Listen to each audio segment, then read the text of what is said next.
but I knew it. I could just tell by the way events were unfolding, Right. Well, and you look as she gets her device, Mm-hmm. like the technology in the device, how it would be different now. Right. Versus how it was then. Yeah. And, in listening to, the different interactions, she is in a special needs class up until, what is she? She's going into 6th grade. So up until 5th grade, she's been in the same class, same students, same teachers, and I got to confess, and hopefully I can get through this whole interview without making a fool of myself. But I don't know why. I had to take a break after 30 minutes. I don't know what, something was touching me on some level. Something triggered. Oh, man, I was just like weeping, for some reason. And I can't really, there wasn't like obvious things that I could relate to. I've always been able to. I think there was. It's a life experience that's been underestimated. Yeah. No. And so you're probably mourning for yourself and her and like how it's illustrated and you know what I mean? Yeah, absolutely. And I think too, just kind of, it touched some places in me that I knew I was fortunate. You know what I mean? Yeah, I think that's definitely the thing too. I mean, the whole time you're like rooting for her and her. So I also think it's really interesting because they juxtapose the parents. Mm-hmm. There's like the protective one that wants her really to do nothing, not do nothing, but like wants to bubble wrap her to keep her safe. And I totally get that. Yeah.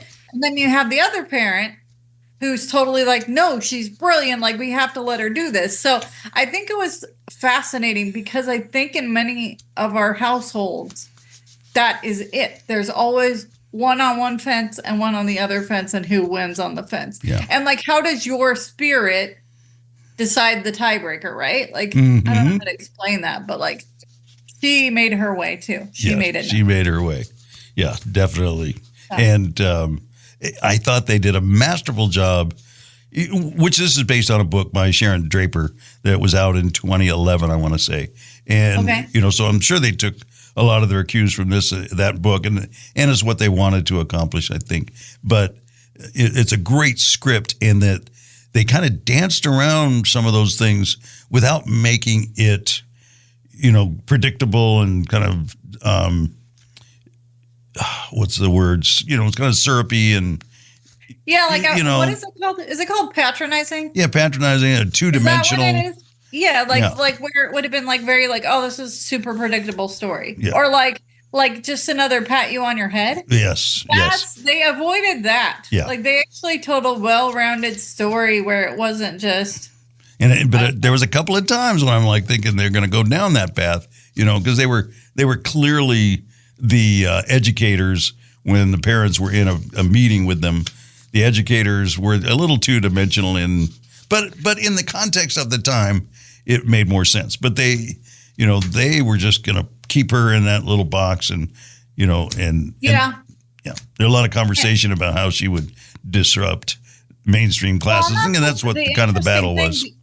Maybe, and I can't speak for you, but that might have been sort of what like touched you too, because I felt some of that of like, what not secret conversations, but what conversations do go behind our backs, because kids are overt. They talk about you in front of you. So they don't care. But what are the adults saying, and like how is that affecting your life? Yeah.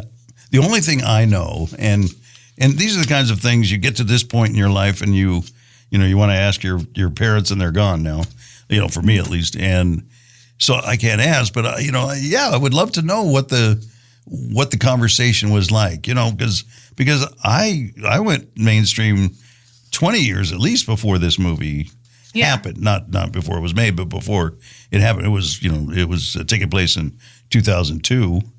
Mm-hmm. God, no more like 35 years. 35 years. Because I went to the first mainstream grade I went to was 5th grade.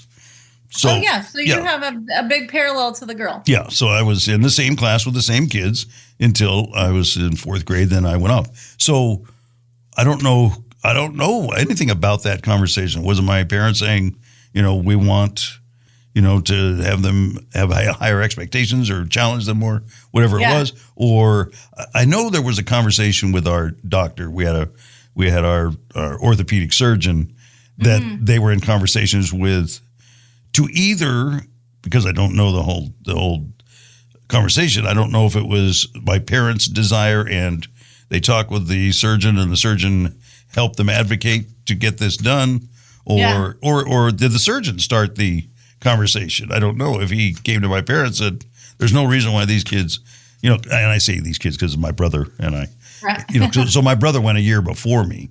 Okay. So of course, just much easier for me when I went to school, and because he had already been there, so, and I had somebody I could kind of lean on that was there, and there's stories out of that, but the thing is, and now even thinking about it and looking back on it, I have no real strong memories of fear, being apprehensive. I'm sure it was, but nothing that scarred me. I don't have any specific stories. No. Yeah. None about, like in the movie, they depict her having difficulties, forming some friendship, but but really just a little roadblock, nothing huge, I don't think. You know what? I think you're always going to have jerks. Yes, absolutely. Normal or not. So, I mean, she did have roadblocks and whatever, but that one little girl, I love her. I want to squeeze her.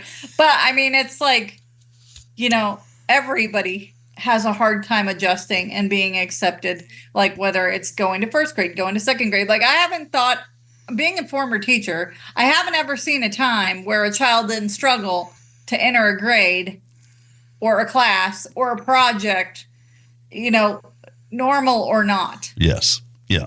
Typical or not. It's the natural human experience to just freak out. Yeah. Yeah. And they didn't play that up, other than just that there was some roadblocks. She overcame those. And that allowed her, in the story, strength and will and courage, if I can use those words. Yeah, right. Yeah. So, but that, and again, that's, you can make that point about anybody that's typical as well. Yeah. You can be a wallflower and not face your fears, or you can face your fears, and she did, to keep trying to connect with people. Yeah. I think we just, we've talked about this before. It's like maybe just we were given an extra kick in the butt. Mm-hmm. Like we don't have a choice because we stick out already. Yeah. And let me take the opportunity here because I want to say this in this conversation. And we used to say it a number of times in quite a bit of the earlier episodes of Walk and Roll Live. But, I always want to let people know these are our opinions.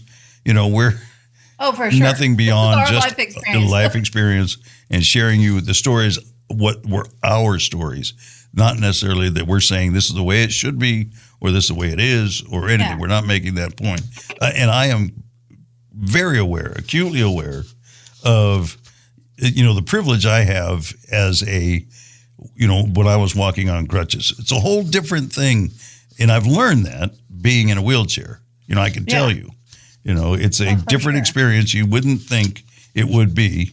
I didn't think it would be. I scoffed at my brother when he told me that, things are going to happen when you're in the wheelchair that never happened to you before. And I'm like, well, I'm, either way, visually I'm disabled. Why would people treat me differently? Yeah. Well, they do. Yeah. Well, yeah. But I think that's one of the beautiful things, all that disclaimer said, that's one of the beautiful things about having this show is because like I've told you before, coming and joining as co-host, I've met so many people with so many different abilities and so many life experiences that I would never meet just because it's not my life experience. Not to say I'm a hermit. I'm not a hermit, but not driving and working from home, you have a lot of opportunity to stay home and you get very comfortable with yourself and your space and whatever. And so throwing myself out there, which you're really good at because you go to all the things. It's been really nice and really beautiful to meet different people and hear different experiences. And I love that about life, different or not. People fascinate me. And I think that's what's the whole point of this. Well, it's just in case I haven't shared this before, which I probably have at some point, but I'll tell it again. This isn't me in my natural state necessarily. You know what I mean? I mean, it is now, because Yeah. because I chose